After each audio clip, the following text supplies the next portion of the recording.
Nah, sekarang masuk ke jenis planet. Jenis planet itu ada beberapa ya. Ada yang berdasarkan sabu asteroid. Kalau di dalam sabu asteroid itu namanya planet dalam. Kalau di luar sabu asteroid itu namanya planet luar. Kemudian ada juga yang berdasarkan letaknya terhadap orbit bumi. Jadi ada planet inferior. Planet inferior ini adalah planet yang terletak di dalam orbit bumi. Ya, di sini ada Merkurius dan ada Venus. Kemudian ada planet superior yang letaknya di luar orbit bumi. Di sini ada planet Mars, ada Jupiter, ada Saturnus, ada Uranus, dan ada Neptunus. Kemudian berdasarkan komposisi penyusunnya, ada yang planet yang mirip bumi, yang mempunyai kerapatan yang tinggi, yang mirip tanah gitu kerapatannya. Nah, itu ada Merkurius, Venus, Bumi, dan Mars. Ini adalah planet yang dinamakan planet terestrial. Sedangkan ada juga planet yang mirip, karakteristiknya mirip Jupiter. Itu dinamakan planet Jovian.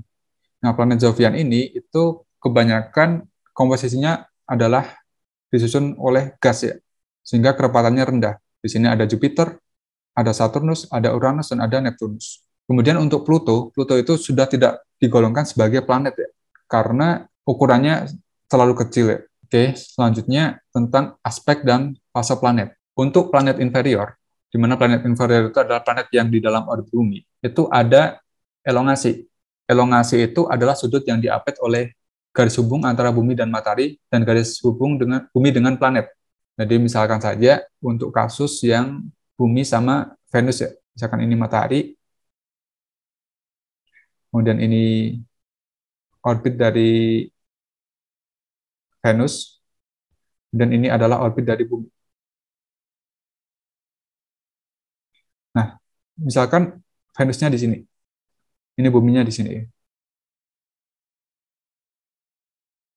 Nah, di sini itu sudut elongasi itu adalah sudut yang ini. Ini namanya sudut elongasi yang ini. Dan yang ini, yang atas ini, itu adalah sudut fasa. E ini adalah sudut elongasi.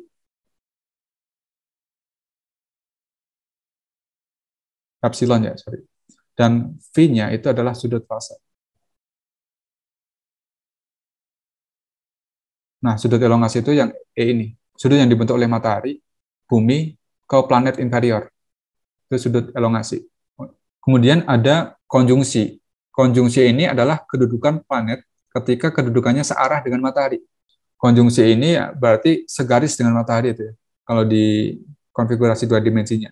Jadi dia bisa di sini namanya konjungsi inferior, dan bisa juga di atas ini yang dinamakan sebagai konjungsi superior. Gitu. Balik lagi ke elongasi yang tadi.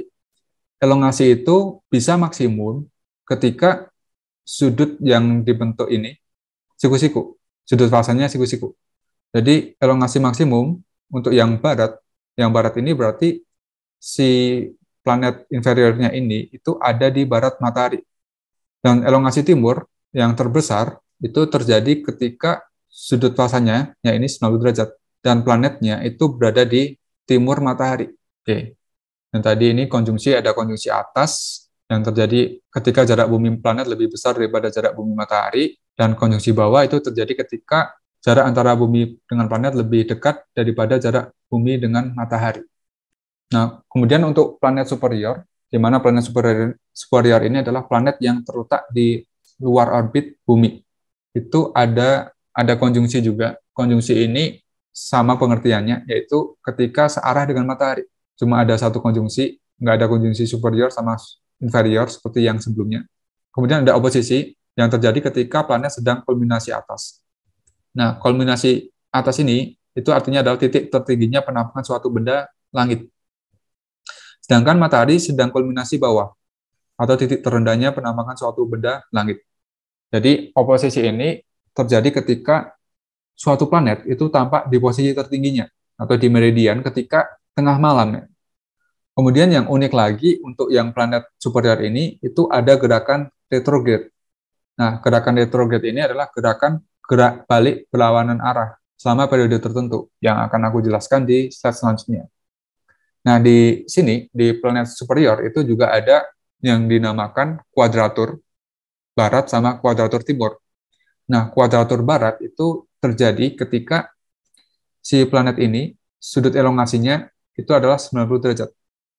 Sudut elongasinya 90 derajat. Dan si planet itu ada di barat matahari. Sedangkan yang kuadrat timur, itu si planetnya ada di timur matahari, dan sudut elongasinya itu juga 90 derajat. Ini juga tegak lurus. Nah, kemudian untuk gerakan retrograde yang terlihat di langit, misalkan Mars ya, itu seolah-olah ada gerakan balik seperti ini. Di Januari, misalkan diamati di sini, misalkan ya. Kemudian Februari itu diamati di sini. Gitu. Dan ketika Maret, misalkan di sini, ketika Maret, ketika April, lebih balik lagi gitu, dibandingkan ketika si Maret, gitu. April ini. Jadi dia seolah-olah balik lagi ke posisi yang awal gitu ya, yang di sini. Dan akan lanjut lagi di sini. Nah, kenampakannya di langit itu seperti ini. Nah, apa penyebabnya? Berdasarkan hukum Kepler, periode planet superior itu akan lebih panjang dibandingkan periode revolusi bumi mengelilingi matahari. Nah, hal ini yang menyebabkan kadangkala bumi itu lebih cepat. Jadi ketika dekat-dekat oposisi, itu bumi kecepatan relatifnya itu lebih gede, kecepatannya lebih gede dibandingkan kecepatan yang planet superior. Setelah beberapa selang waktu, kemudian planet superior ini berhasil kembali mengejar bumi.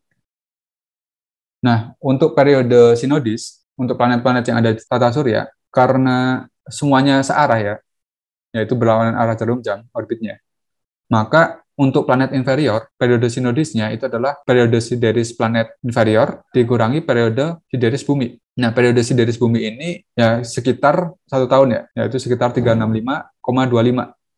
Nah, untuk planet superior, periode sinodisnya itu dirumuskan sebagai seper periode sinodis sama dengan seper periode sideris bumi dikurang seper V sideris planet superiornya.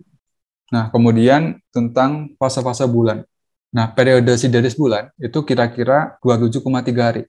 Nah, periode sideris bulan itu adalah waktu yang dibutuhkan bulan untuk berevolusi mengelilingi bumi sebesar 360 derajat.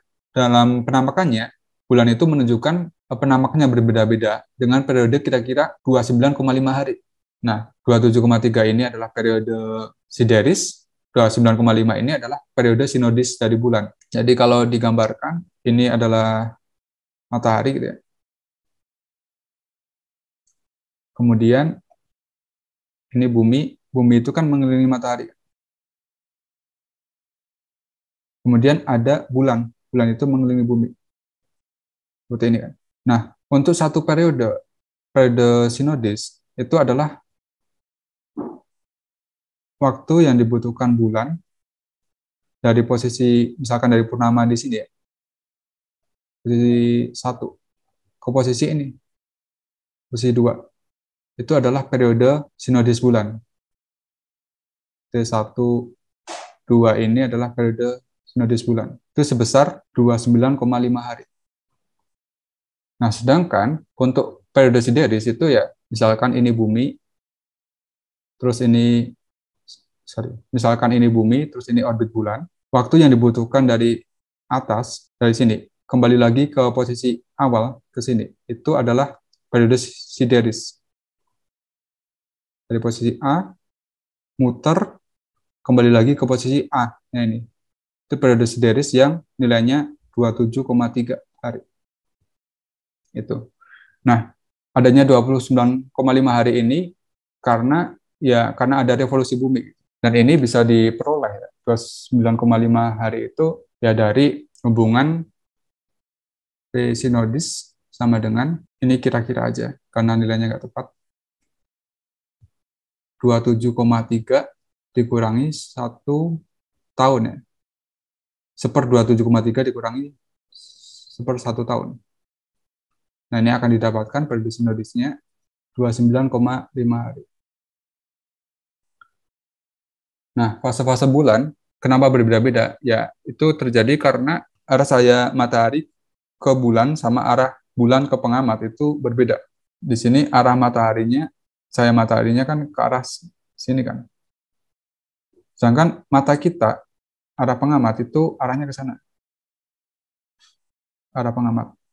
Jadi yang terkena sinar matahari itu adalah yang diarsir berwarna oranye ini. Sedangkan yang dilihat mata, yang bisa dilihat mata itu adalah yang berwarna, piringan yang berwarna kuning ini. Dari fakta ini ya kita bisa melihat fasa yang berbeda-beda dari bulan. Dan kalau kita ingat lagi, sudut yang dibentuk oleh matahari ke planet atau ke bulan, terus ke pengamat, itu adalah sudut fasa. Yang ini itu adalah sudut fasa. Ini ke arah matahari.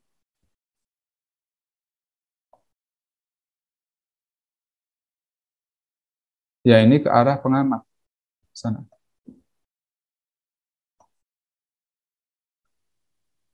Ini adalah sudut fasa. Dan fasa bulan itu dirumuskan sebagai setengah dikali 1 plus cos sudut fasa. Dan fasa bulan ini ya rentangnya dari 0 sampai 1.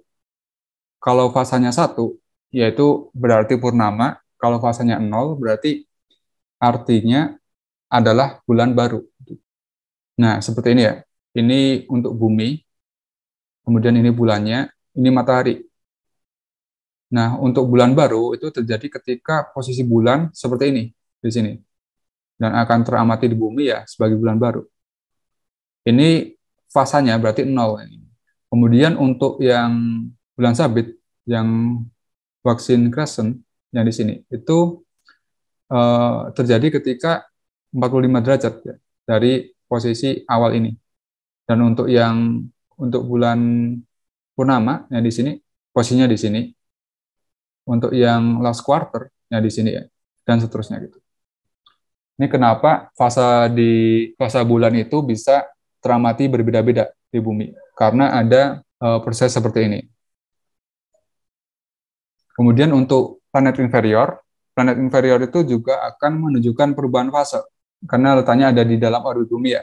Itu bisa menunjukkan perubahan fase dari fase 0 sampai fase purnama gitu ya. Mirip kayak bulan gitu. Dan planet inferior itu bisa terlihat sebelum matahari terbit atau setelah matahari terbenam. Nah, ini kenapa? Karena elongasi maksimumnya itu nggak terlalu besar. Untuk yang Venus aja, elongasi maksimumnya itu sekitar 45 derajat. Elongasi maksimum Venus itu sekitar 45 derajat. Yang artinya apa? Yang artinya kalau kita bagi dengan 15 derajat per jam, ya artinya maksimum itu bisa teramati 3 jam sebelum matahari terbit atau 3 jam setelah matahari terbenam. Sedangkan untuk yang Merkurius, elongasi maksimumnya, Merkurius, itu sekitar 28 derajat. Ya, ini sekitar 2 jam sebelum matahari terbit atau 2 jam setelah matahari terbenam yang bisa diamatinya. Itu kenapa planet inferior hanya bisa diamati sebelum matahari terbit atau setelah matahari terbenam, karena elongasi maksimumnya itu ya kecil. Nah, ini ya, ini sekitar 46 derajat kalau Venus, dan kalau yang Merkurius sekitar 28 derajat elongasi maksimumnya. Kemudian dapat melintas juga di depan matahari, yang dinamakan transit. Nah, transit itu artinya adalah kalau misalkan ini matahari yang diamati di bumi ya. Kemudian si orbit bendanya ketika diamati di bumi itu memotong seperti ini. Nah, ketika ada sebuah planet, misalkan Venus atau Merkurius di sini, nah, di depan matahari seperti ini dinamakan transit. Nah, kalau untuk planet yang superior atau yang di luar orbit bumi, yang nggak akan ada fenomena transit ini. Fenomena transit ini cuma diamati di planet inferior.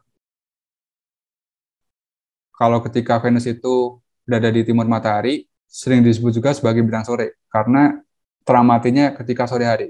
Dan ketika berada di barat matahari, yaitu terjadinya di pagi hari, Venus itu disebut juga sebagai bintang pagi. Nah, untuk planet superior, fenomena paling terang itu saat berada di posisi oposisi. Posisi oposisi itu ketika planetnya berada di posisi tertingginya ketika tengah malam.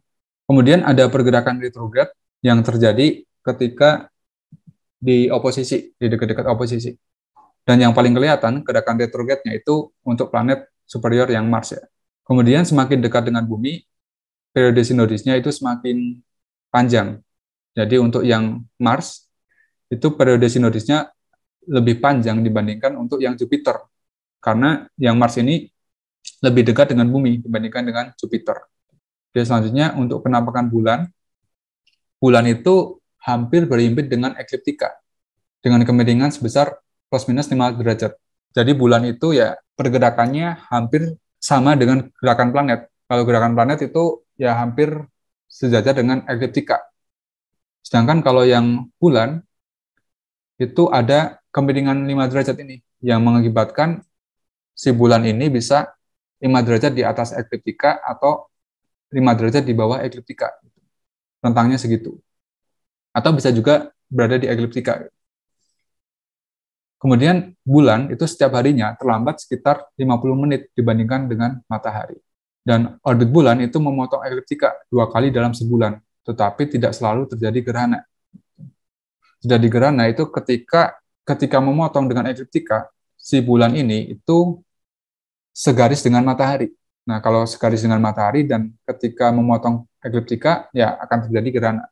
Kemudian bulan mengalami gerak nutasi di samping dengan gerak rotasi, sehingga menyebabkan bagian bulan yang bisa dilihat dari bumi mencapai 59%. Kemudian diameter sudut bulan tidak konstan karena orbit bulan itu elips, kadang dekat dengan bumi, kadang agak jauh dari bumi, enggak lingkaran, sehingga berimplikasi ke diameter sudut bulan yang tidak konstan. Kemudian untuk kenampakan matahari, deklinasi matahari itu berubah sepanjang tahun. Jadi dia bisa pada posisi tertingginya itu di 23,5 derajat, dan di posisi terbawahnya itu ya minus 23,5 derajat. Dan ini mengakibatkan adanya musim di bumi. Ini karena deklinasi matahari itu berubah sepanjang tahun. Matahari itu bergerak ke arah timur dengan laju kira-kira 1 derajat per hari relatif terhadap bintang-bintang yang ada di langit. Nah, seperti ini ya. Ini adalah orbit bumi mengelilingi matahari. Di sini ada bidang ekliptika yang artinya adalah bidang orbit bumi, dan ada bidang ekuator ya yang artinya adalah perpanjangan dari ekuator bumi. Oke. Untuk materinya udah selesai sampai di sini. Apakah ada pertanyaan?